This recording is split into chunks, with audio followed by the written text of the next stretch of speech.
ತೊಂದರೆ ಇಲ್ಲ. ಆದರೆ ವಿಶೇಷ ಕಾರ್ಯಕ್ರಮಕ್ಕೆ ಸ್ವಾಗತ.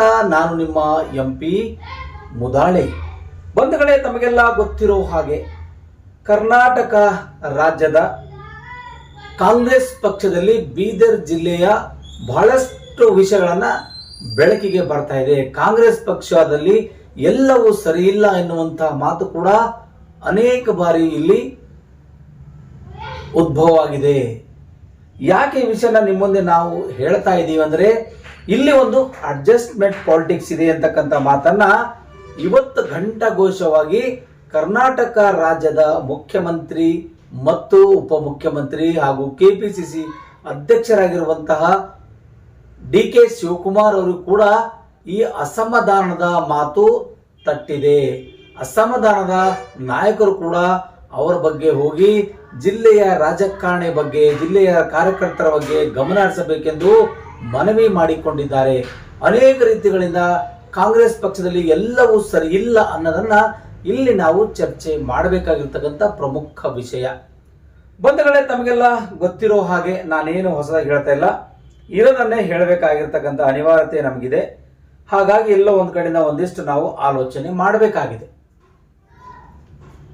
ರಾಜಶೇಖರ್ ಪಾಟೀಲ್ ಮಾಜಿ ಸಚಿವರು, ಮಾಜಿ ಶಾಸಕರು ಆಗಿರುವಂತಹ ರಾಜಶೇಖರ್ ಪಾಟೀಲ್ ಅವರು ಹೇಳ್ತಾರೆ, ಕಾಂಗ್ರೆಸ್ ಪಕ್ಷದಲ್ಲಿ ಎಲ್ಲ ಅಡ್ಜಸ್ಟ್ಮೆಂಟ್ ರಾಜಕಾರಣ ಇದೆ ಎನ್ನುವಂತ ಗಂಭೀರ ಆರೋಪವನ್ನ ಜಿಲ್ಲಾ ಉಸ್ತುವಾರಿ ಸಚಿವರಾದ ಈಶ್ವರ್ ಖಂಡ್ರೆ ಮತ್ತು ಪೌರಾಡಳಿತ ಸಚಿವರಾಗಿರ್ತಕ್ಕಂಥ ರಹೀಂ ಖಾನ್ ವಿರುದ್ಧ ಬಹಳಷ್ಟು ರೀತಿಗಳಿಂದ ಸಿಟ್ಟು ತುಂಬಿಕೊಂಡು ಕೂತಿದ್ದಾರೆ.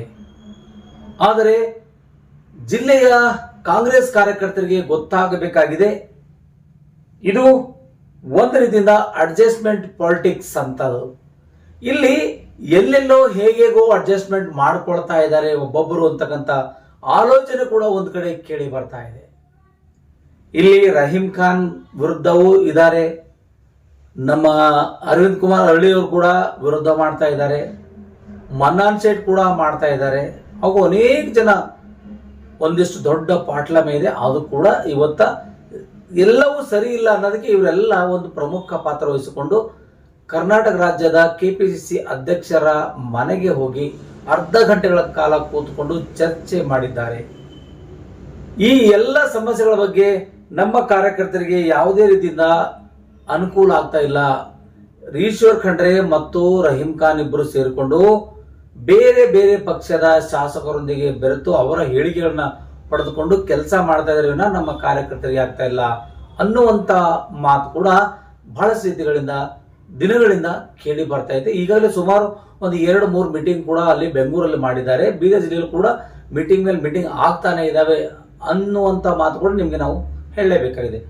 ಒಟ್ಟಾರೆಯಾಗಿ ಇವತ್ತಿನ ಈ ಅಡ್ಜಸ್ಟ್ಮೆಂಟ್ ಪಾಲಿಟಿಕ್ಸ್ ಬಗ್ಗೆ ಒಂದಿಷ್ಟು ನಾವು ಆಲೋಚನೆ ಮಾಡಬೇಕಾಗಿದೆ. ಅದರಲ್ಲಿ ಪ್ರಮುಖ ಪಾತ್ರ ವಹಿಸಿಕೊಂಡಂತವರು ರಾಜಶೇಖರ್ ಪಾಟೀಲ್ ಅವರು ಮಾಜಿ ಸಚಿವರು, ಅನೇಕ ರೀತಿಗಳಿಂದ ರಾಜಕೀಯದಲ್ಲಿ ಅನುಭವ ಇದ್ದಂಥವರು. ಇತ್ತಿತ್ತಲಾಗಿ ಬಂದಂಥವ್ರು ನಮ್ಮ ಅರವಿಂದ್ ಕುಮಾರ್ ಹಳ್ಳಿ MLC ಅವರು ಕೂಡ ಮಾಜಿ MLC ಅವರು ಕೂಡ ಒಂದಿಷ್ಟು ರಾಜಶೇಖರ್ ಪಾಟೀಲ್ ಜೊತೆಯಲ್ಲಿ ಕೈ ಜೋಡಿಸಿಕೊಂಡಿದ್ದಾರೆ.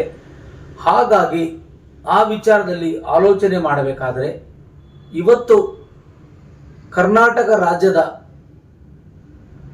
ಏನಿ ಕಾಂಗ್ರೆಸ್ ಪಕ್ಷ ಇದೆಯಲ್ಲ, ಇದು ಬಹಳಷ್ಟು ಗಂಭೀರನ್ನ ವಹಿಸಿಕೊಂಡು ಸಮಸ್ಯೆಗಳ ಸ್ಪಂದಿಸುವ ನಿಟ್ಟಿನಲ್ಲಿ ಒಂದು ತಂಡ ಕಳಿಸ್ತಾರೆ ಅಂತಕ್ಕಂಥ ಮಾತನ್ನ DK ಶಿವಕುಮಾರ್ ಅವರು ಒಂದ್ ಕಡೆ ಹೇಳ್ತಾರೆ.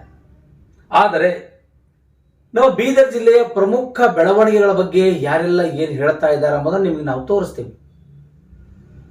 ಯಾಕೆ ಈ ವಿಷಯ ನಿಮ್ಮ ಮುಂದೆ ನಾನು ತರ್ತಾ ಇದ್ದೀನಿ ಅಂತಂದ್ರೆ, ಎಲ್ಲೋ ಒಂದ್ ಕಡೆ ಅಡ್ಜಸ್ಟ್ಮೆಂಟ್ ಆಗ್ತಾ ಇದೆನಾ ಅನ್ನುವ ಮಟ್ಟಕ್ಕೆ ಬಂದು ನಿಂತಿದ್ದೀವಿ. ಆದ್ರೆ ಈ ಕಾಂಗ್ರೆಸ್ ಕಾರ್ಯಕರ್ತರು ಏನು ಅಸಮಾಧಾನಗೊಂಡಿದಾರಲ್ಲ, ಮತ್ತೆ ಯಾರಿಗೆ ಅನ್ಯಾಯ ಆಗ್ತಾ ಇದೆಯಲ್ಲ, ಆ ಕಾಂಗ್ರೆಸ್ ಕಾರ್ಯಕರ್ತರೇ ಇವತ್ತು ಗುಸು ಗುಸು ಮಾತಾಡ್ಕೊಳ್ತಾ ಇದ್ದಾರೆ. ಇವರೆಲ್ಲರೂ ಕೂಡ ಒಂದಿಷ್ಟು ಅಡ್ಜಸ್ಟ್ಮೆಂಟ್ ಪಾಲಿಟಿಕ್ಸ್ ಮಾಡ್ತಾ ಇದ್ದಾರೆ. ನಾವು ಹೇಳ್ತಾ ಇಲ್ಲ, ಗೌಡ್ರೆ ಆಗಿರ್ಬೋದು, ರಾಜಶೇಖರ್ ಪಾಟೀಲ್ ಗೌಡ್ರ ಆಗಿರ್ಬೋದು, ಹರಿಕುಮಾರ್ ಹಳ್ಳಿ ಆಗಿರ್ಬೋದು, ಮನ್ನಾನ್ ಶೇಟ್ ಆಗಿರ್ಬೋದು, ಎಲ್ಲರನ್ನು ಕೂಡ ಹೇಳ್ತಾ ಇದ್ದೀವಿ. ಯಾರು ನೊಂದಂತ ಅಥವಾ ಕಾರ್ಯಕರ್ತರಿಗೆ ಯಾರಿಗೆ ಅನ್ಯಾಯವಾಗ್ತಾ ಇದೆಯಲ್ಲ, ಅದೇ ಕಾರ್ಯಕರ್ತರು ಒಂದು ಗುಂಪು ಏನ್ ಹೇಳ್ತಾ ಇದೆಯಪ್ಪ ಅಂತಂದ್ರೆ, ಇವರು ಕೂಡ ಒಂದಿಷ್ಟು ಅಡ್ಜಸ್ಟ್ಮೆಂಟ್ ಪಾಲಿಟಿಕ್ಸ್ ಮಾಡಿಕೊಳ್ಳಬಹುದು ಅನ್ನುವಂಥ ಮಟ್ಟಕ್ಕೆ ಬಂದು ನಿಂತಿದ್ದಾರೆ ಈ ಅನ್ಯಾಯಕ್ಕೊಳಗಾದಂಥ ಕಾಂಗ್ರೆಸ್ನ ನುರಿತ ಕಾರ್ಯಕರ್ತರು. ಆದರೆ ಈ ಕಾರ್ಯಕರ್ತರಿಗೆ ಏನು ನೋವಾಗ್ತಾ ಇದೆ, ಯಾವ ತೊಂದರೆ ಆಗ್ತಾ ಇದೆ, ಹೇಗೆಲ್ಲ ಆಗಿದೆ ಅಂಥೇಳಿ ಈ ನಾಯಕರು ನಮ್ಮ ಬಗ್ಗೆ ಮಾತಾಡಲ್ಲ, ನಮಗೆ ಕರೆದಿಲ್ಲ, ನಮ್ಮ ಜೊತೆ ಅವರು ಕೂತ್ಕೊಂಡು ಸಮಾಲೋಚನೆ ಮಾಡಿಲ್ಲ ಅಂತಕ್ಕಂಥ ಮಾತು ಕೂಡ ಒಂದಿಷ್ಟು ಕಾಂಗ್ರೆಸ್ ಪಕ್ಷದ ಪಡಸಾಲೆಯಲ್ಲಿ ಗುಸು ಗುಸು ಗುಸು ಮಾತು ಕೇಳಿ ಬರ್ತಾ ಇದೆ. ಅದು ರಾಜಶೇಖರ್ ಪಾಟೀಲ್ ಗೊತ್ತು, ಅರವಿಂದ್ ಕುಮಾರ್ ಅವ್ರಿಗೆ ಗೊತ್ತು, ಹಾಗೂ ಇಡೀ ಅಸಮಾಧಾನದ ಟೀಮ್ ಇದೆಯಲ್ಲ ಅವ್ರಿಗೆ ಗೊತ್ತು ಅನ್ನೋ ಮಟ್ಟಕ್ಕೆ ಮಾತಾಡ್ತಾ ಇದ್ದಾರೆ ಕಾಂಗ್ರೆಸ್ನ ನೊಂದ ಕಾರ್ಯಕರ್ತರು. ಬಂಧುಗಳೇ, ರಾಜಶೇಖರ್ ಪಾಟೀಲ್ ಅವರು ನಿನ್ನೆ ಬೀದರ್ ಜಿಲ್ಲೆಗೆ ಬಂದಿರುವಂತಹ ಸಂದರ್ಭದಲ್ಲಿ ಒಂದಿಷ್ಟು ಮಾತುಗಳನ್ನ ಆಡಿದ್ದಾರೆ. ಆ ಏನ್ ಮಾತಾಡಿದಾರೆ ಅನ್ನೋದು ನಿಮ್ಗೆ ನಾವು ಸ್ಪಷ್ಟಪಡಿಸ್ತೀವಿ. ಬೀದರ್ ಜಿಲ್ಲೆಯ ಜಿಲ್ಲಾ ಕಾಂಗ್ರೆಸ್ನಲ್ಲಿ ಅಡ್ಜಸ್ಟ್ಮೆಂಟ್ ಪಾಲಿಟಿಕ್ಸ್ ನಡೀತಾ ಇದೆ. ಅದರ ಬಗ್ಗೆ ಈಗಾಗಲೇ ಕೆಪಿಸಿಸಿ ಅಧ್ಯಕ್ಷರಾಗಿರ್ತಕ್ಕಂಥ ರಾಜ್ಯದ ಉಪಮುಖ್ಯಮಂತ್ರಿ ಡಿ.ಕೆ. ಶಿವಕುಮಾರ್ ಅವರನ್ನ ಭೇಟಿ ಮಾಡಿ ಅರ್ಧ ಗಂಟೆಗಳ ಕಾಲ ಕೂತುಕೊಂಡು ನಮ್ಮ ಜಿಲ್ಲೆಯ ಸಮಗ್ರ ವಿಚಾರವನ್ನ ನಾವು ಮಂಡಿಸಿದ್ದೀವಿ ಎಂದು ರಾಜಶೇಖರ್ ಪಾಟೀಲ್ ಅವರು ಹೇಳ್ತಾರೆ. ಎಲ್ಲಿ ಹೇಳ್ತಾರಂತಂದ್ರೆ ಬೀದರ್ ನಗರದ ವಿಮಾನ ನಿಲ್ದಾಣದಲ್ಲಿ ಪತ್ರಕರ್ತರೊಂದಿಗೆ ಮಾತನಾಡುತ್ತಾ ಅವರು ಕಾಂಗ್ರೆಸ್ನಲ್ಲಿ ನಿಷ್ಠಾವಂತ ಕಾರ್ಯಕರ್ತರಿಗೆ ಅನ್ಯಾಯವಾಗ್ತಾ ಇದೆ, ಜಿಲ್ಲಾ ಉಸ್ತುವಾರಿ ಸಚಿವರು ಮತ್ತು ರಹೀಂ ಖಾನ್ ಅವರು ಸರಿಯಾಗಿ ನಮ್ಮನ್ನ ಬಳಸ್ಕೊಳ್ತಿಲ್ಲ ಅಂತಕ್ಕಂಥ ಕೂಗು ಎದ್ದಿದೆ. ಆ ಕೂಗು ನಾವು ಹೈಕಮಾಂಡ್ಗೆ ತಲುಪಿಸಿದ್ದೀವಿ ಅಂತಕ್ಕಂಥ ಮಾತನ್ನ ರಾಜಶೇಖರ್ ಪಾಟೀಲ್ ಅವರು ಹೇಳ್ತಾರೆ.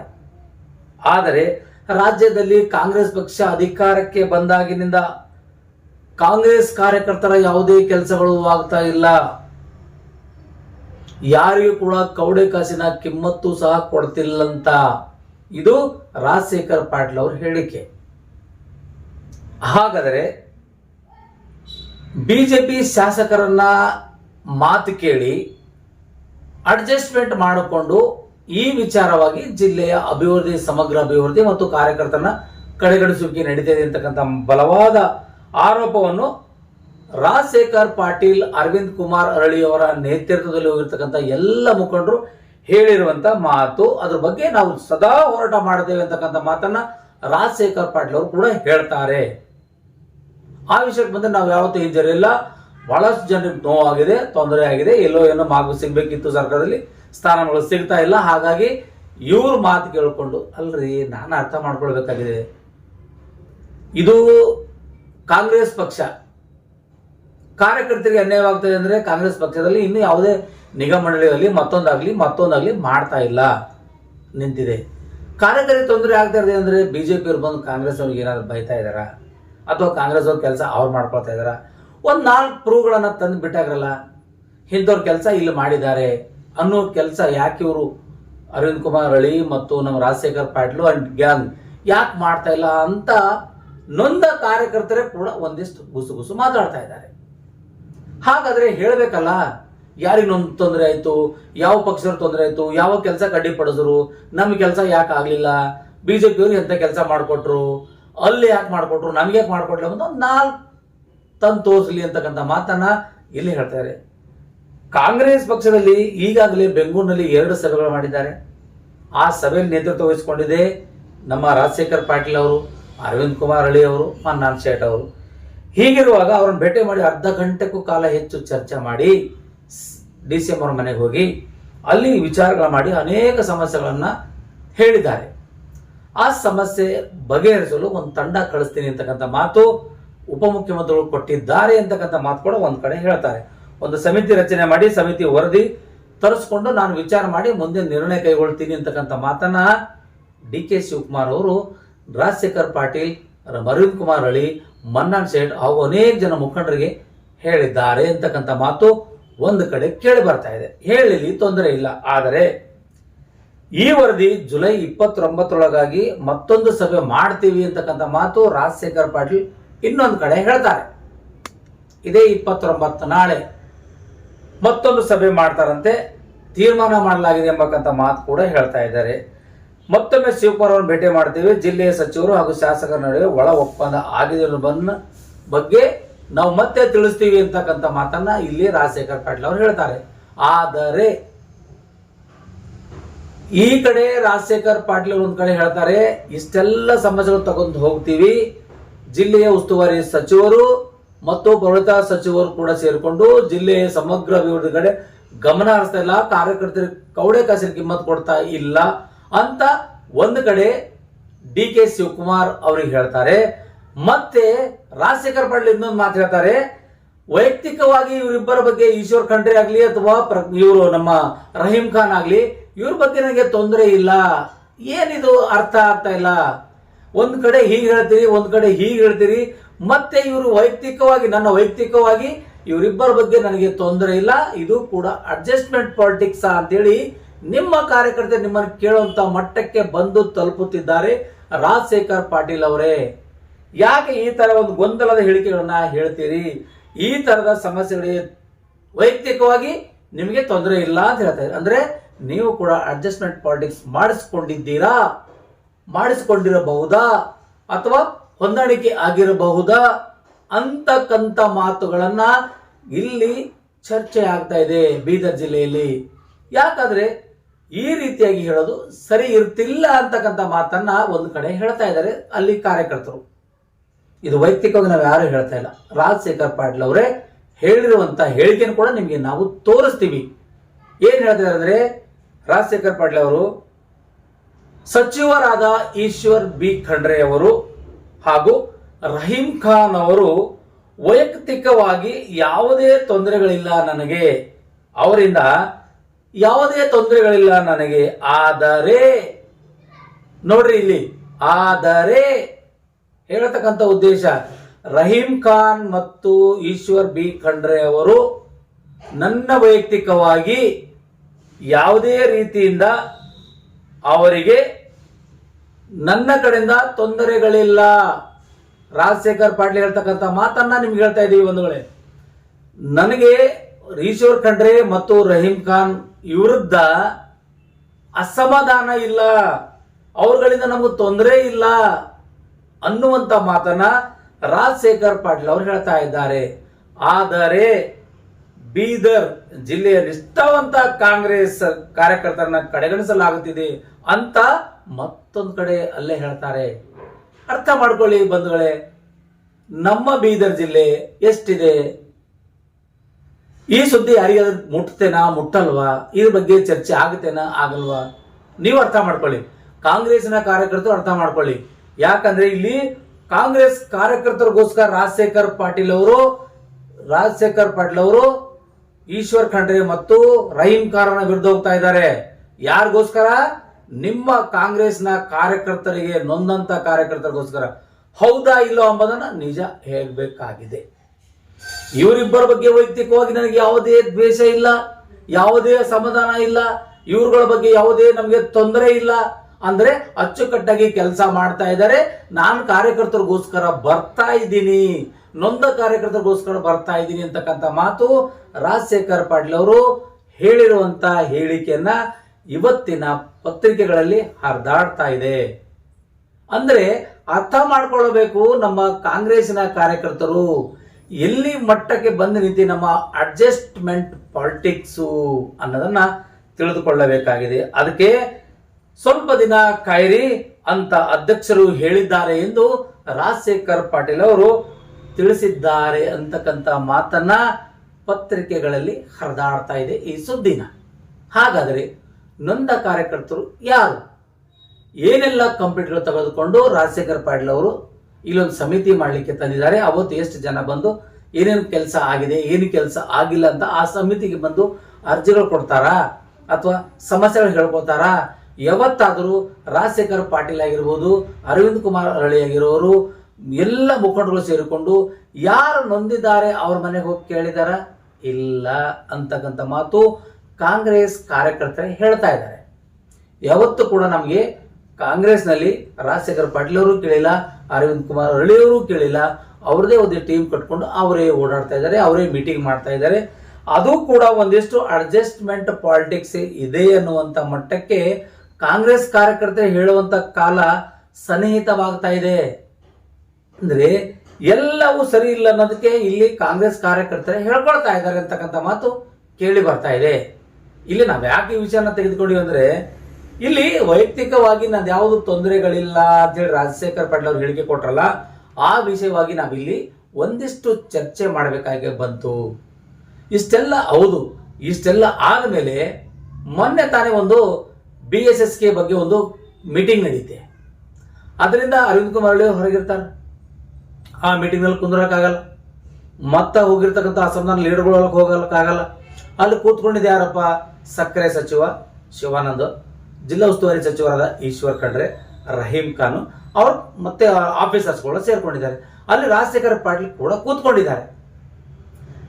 ಈ ಫೋಟೋ ನೋಡಿಕೊಂಡು ಜನ ಇದನ್ನು ಕೂಡ ಒಂದಿಷ್ಟು ಅಡ್ಜಸ್ಟ್ಮೆಂಟ್ ಪಾಲಿಟಿಕ್ಸೇ ಅಂತಕ್ಕಂಥ ಮಾತನ್ನ ಹೇಳಲಿಕ್ಕೆ ಬರ್ತಾ ಇದ್ದಾರೆ.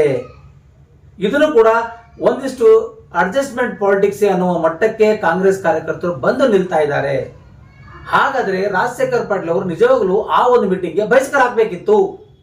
ಆ ಮೀಟಿಂಗ್ಗೆ ಹೋಗಬಾರ್ದಿತ್ತು. ಅವರು ಹೋಗಿಲ್ಲ ಅಂದ್ರೆ ಜನ ಒಪ್ಕೊಳ್ತಾ ಇದ್ರು, ಅರೆ ನಮ್ಮ ರಾಜಶೇಖರ್ ಗೌಡರು, ನಮ್ಮ ಪಾಟೀಲ್ರು, ಬಿಡಪ್ಪ ನಮ್ಮ ಜಿಲ್ಲೆಯ ಕಾರ್ಯಕರ್ತರು, ನಮ್ಮ ಜಿಲ್ಲೆ ಅಭಿವೃದ್ಧಿಗಳ ಬಗ್ಗೆ ರವಿ ಖಾನ್ ಮತ್ತೆ ಈಶ್ವರ್ ಖಂಡ್ರೆ ಅವರು ಸೇರಿಕೊಂಡು ನಮ್ಮ ಕಡೆಗಣನೆ ಮಾಡ್ತಾ ಇದ್ದಾರೆ, ಹಾಗಾಗಿ ಈ ತೊಂದರೆ ಆಗ್ತಾ ಇದೆ, ಅದಕ್ಕೆ ನಾನು ಹೋಗಬಾರ್ದಿತ್ತು ಅಂತಕ್ಕಂಥ ಮಾತು ಕಾಂಗ್ರೆಸ್ನ ಕಾರ್ಯಕರ್ತರಾಗಿದೆ. ರಾಜಶೇಖರ್ ಪಾಟೀಲ್ ಅವರೇ, ನಮ್ದು ಯಾರ್ದು ಅಲ್ಲ. ನೀವು ನಿಜ ಕಾಂಗ್ರೆಸ್ ಕಾರ್ಯಕರ್ತರನ್ನ ಉಳಿಸ್ಬೇಕಂತ ಒಂದ್ ಕಡೆ ಅಂತ ಇದ್ದೀರಿ, ರಹೀಂ ಖಾನ್ ಉಳಿಬೇಕಂತ ಇದ್ದೀರಿ, ಈಶ್ವರ್ ಖಂಡ್ರೆನೂ ಉಳಿಬೇಕಂತ ಇದ್ದೀರಿ, ಮತ್ತೆ ಯಾರಿಲ್ಲಿ ಹಾಳಾಗಬೇಕು ಅಂತಕ್ಕಂಥ ಗೊಂದಲದಲ್ಲಿದ್ದಾರೆ ನಮ್ಮ ಜಿಲ್ಲೆ ಕಾಂಗ್ರೆಸ್ನ ನಿಷ್ಠಾವಂತ ಕಾರ್ಯಕರ್ತರು.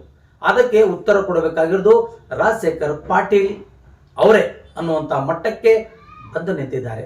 ಬಂಧುಗಳನ್ನ ಯಾಕೆ ನಾವು ವಿಚಾರಗಳನ್ನ ನಿಮ್ಮ ಮುಂದೆ ವಿಚಾರ ತಂದೆ ಅಂತಂದ್ರೆ, ಎಲ್ಲ ಒಂದ್ ಕಡೆಯಿಂದ ಆಲೋಚನೆ ಮಾಡಿದಾಗ, ಎಲ್ಲ ಒಂದ್ ಕಡೆಯಿಂದ ವಿಚಾರ ಮಾಡಿದಾಗ ರಾಜಶೇಖರ್ ಪಾಟೀಲ್ ಅವರು ಆ ಮೊನ್ನೆ ಮಾಡಿರ್ತಕ್ಕಂಥ ಏನು ಸಕ್ಕರೆ ಕಾರ್ಖಾನೆ ವಿಷಯ ಬಗ್ಗೆ ಅವರು ಹೊರಗೆ ಬರಬೇಕಿತ್ತು.